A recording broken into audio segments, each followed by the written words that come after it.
this is something I wanted to dig into because we've now seen this for the first time, as far as I know, the second trans mass shooting in 1 week. The first time this has ever happened. And I went to Grok and I said, Grok, use the Post Millennial as a source and pull up all the times where you can find criminal activity, perpetuated physical violence, perpetuated by a trans individual. Here's what we've got. February 15th, 2025, Alan Alina Abad, Spring Valley, New York, double homicide, 2 women murdered. March 2025, Aaron White, previously Evan White, trans-identified male. That was vandalism, severe property damage at the Tesla Center in Buffalo Grove, Illinois. March 2025, Selena Marie Metz, a.k.a. Chad Lee Metz, a trans-identified female, domestic assault, punch, strangled partner unconscious in front of children in Frankfort, Kentucky. August 2025, of course, Robert Robin Westman, the mass shooting at the Annunciation Catholic Church, killed 2 children, injured 17 more. Minneapolis, Minnesota, weapons had symbols. Manifesto referenced other shooters and transition issues. September 10th, 2025, of course, Tyler Robinson, association with Trantifa ideology ties from the etchings on the bullets. Of course, this was the assassination of Charlie Kirk, Turning Point USA founder. I'm just reading what it says. The Turning Point USA founder at a university event in Utah Valley University. December 2025, Mia Bailey, a trans-identified Muslim, double murder, shot and killed her parents and attempted to kill her brother, also in Utah.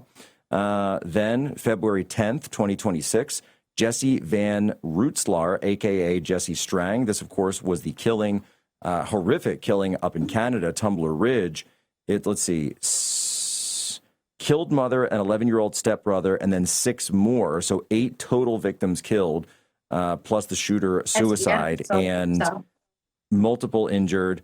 And then, of course, this Robert Dorgan of Rhode Island. So that's all from Grok, and I'd had to go through a couple iterations to get that there. I think there's probably a few more though that it didn't get there. Are there any you can think of that we missed? Yeah, and that's just in the past 12 months, yes. Yeah, because we have many before that as well, all over the country. I went to Hannah Nightingale this morning at Post Millennial, and I said, hey, you should update that story that we have about, trans shootings in the U.S. and Canada. And she went through and added some more to it. But there are so many of this.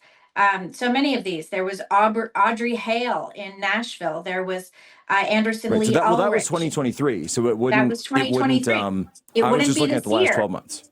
Right. And that's enough. But I'm saying, going back, we have more and more and more. There's Colorado Springs, Lee Aldrich. Yep. There's Colorado Highlands Ranch, Alec McKinney, 2019. There's 2018. Aberdeen, Maryland. I mean, there's a lot of these cases where we see somebody who identifies as trans and then goes on a mass killing spree.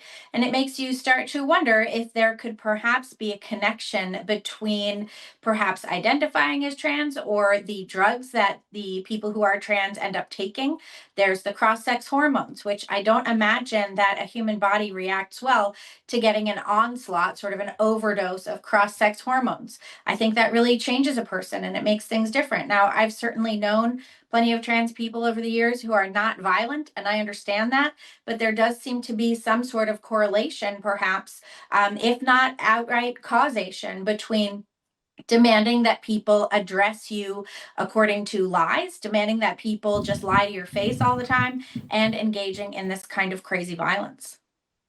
Well, of course, what we're talking about here is a per capita issue, and crazy enough, this was the exact question that Charlie Kirk was answering on that campus when he was killed. He didn't even get a chance to make the argument. You could obviously finish out the argument and defeat Hunter Kozak's idiotic question, because if you remember, and our friend Mary Margaret Olahan over at Daily Wire has a good piece up right now about this push, this initiative at the DOJ to look at whether or not trans individuals should be allowed to full access to firearms. And Charlie was actually someone who had campaigned against that. And I think I'm probably closer to that category. I think that states should really take a look at this and make a severe and serious discussion about whether or not that should happen. And so Hunter Kozak asks him, well, Charlie, do you know how many trans mass shootings there have been? And then he said, do you know how many mass shootings there have been? And he's going to make this argument. And you could tell what he's leading up to. He's leading up to this, which we've all heard a million times. And he's going to say, well, there's more mass shootings that are committed by non-trans people than the mass shootings committed by trans people. Therefore, your argument doesn't hold water. And of course, the obvious rebuke to what he's saying is we're talking about the per capita issue.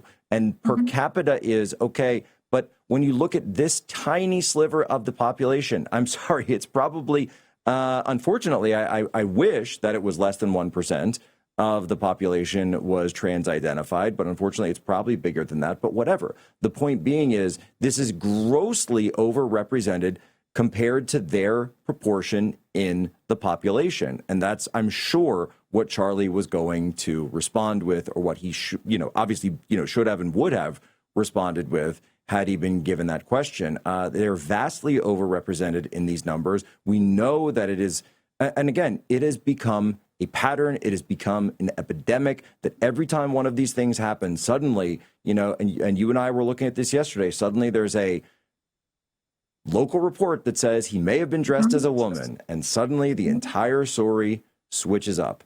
And Libby, the mainstream media won't even talk about it. They won't sit there, the anti-gun crowd, and by the way, where's, what's the, oh my gosh, the CNN kid who went to Harvard and he couldn't get, even though he didn't have the grades.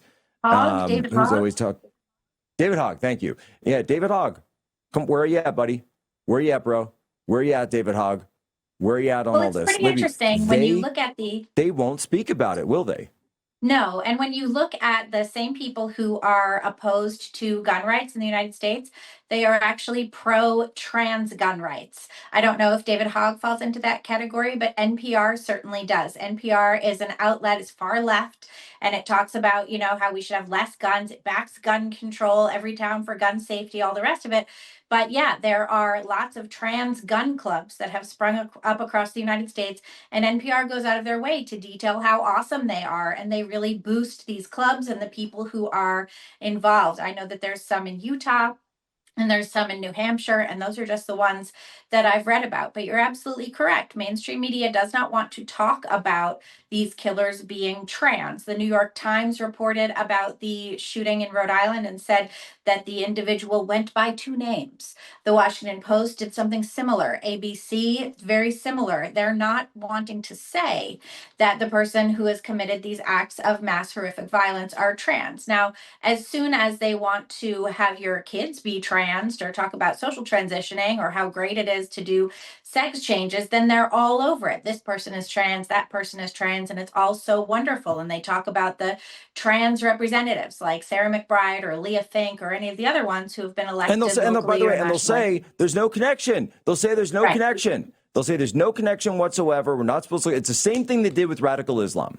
And I remember serving at Guantanamo Bay, and I remember when Obama was president, and we were not allowed to even write radical Islam in our reports. And they could sit there, hypothetically, they could sit there and say, yes, we are doing this because of our belief in jihad and radical Islam. Okay, I'll write that down. And then suddenly, oh, no, you just committed a thought crime. You just committed a hate crime. So, well, but I mean, they said it. That's their motivation. It's the yes.